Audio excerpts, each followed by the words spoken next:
15 days and how to utilize it properly for UGC net examination.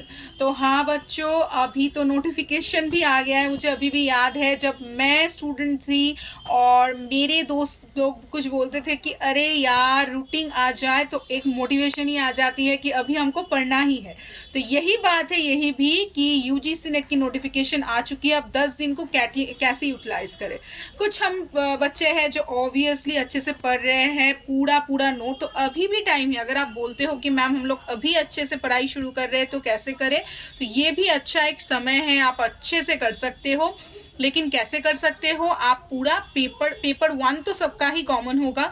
तो paper 1 के लिए आपको क्या करना है, सिर्फ एक बुक ले लो, एक बुक कोई भी जिसमें 10 मॉड्यूल्स हो, ठीक है। तो वो अच्छे से एक पेज कर करके एक पेज कर करके कीजिए। और जो है पेपर 2 का मतलब सब नोटिफाई कीजिए, ठीक है। अगर आपको नहीं लग रहा है कि कुछ टॉपिक्स है तो आप व्हाट्सअप कर सकते हो मुझे। कल ही एक स्टूडेंट पीएचडी कर रहा है, वो भी मुझे बोले कि मैम मैं पीएचडी कर रहा हूँ, तो आप मुझे गाइड कर देंगे थोड़ा सा कि मैं कैसे करूँ।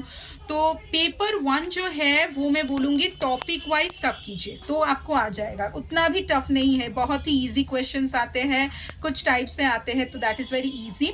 पेपर 2 की अगर मैं बात कर लूँ तो उसके लिए आपको लेना है एक इम्पॉर्टेंट चीज़ जो है आपको पेपर 2 में आपको डिटेल्ड एनालिसिस होगा। क्योंकि देखिए पेपर 2 का 100 मार्क्स होता है और उससे भी बड़ी बात वो होती है 100 क्वेश्चंस होता है और 200 मार्क्स होता है। तो वो आपका टॉपिक से रिलेटेड है, इसलिए टॉपिक वाइज देते हैं। तो इसलिए वो ऐसे अच्छे से आपको करना है कि आपको पूरा ही आ जाए।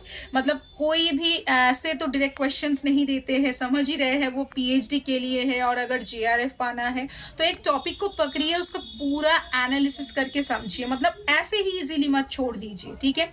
वो एक काम आपको करना है। और दूसरा जो आपको करना है, अच्छे से एनालाइज करके पढ़िए, मतलब कुछ भी मत पढ़ लीजिए। अगर सपोज मान लीजिए इकोनॉमिक्स, तो इकोनॉमिक्स में अगर आप ये वीडियो देख रहे हैं कि एक टॉपिक है डिमांड, तो डिमांड के क्या है, अच्छा लॉ ऑफ डिमांड। अच्छा, जो बच्चे ज्यादातर गलती करते हैं in change in quantity demanded, change in demand, दोनों में अंतर क्या है।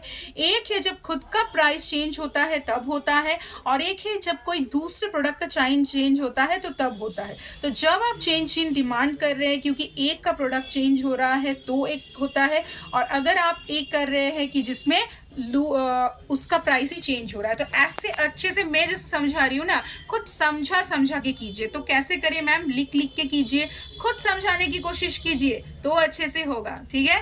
Best of luck. अगर आपको कोई भी हेल्प चाहिए, मैं बार बार बोल रही हूँ, this a good time, do try to clear the UGC NET because it will be very very much essential and useful for anyone.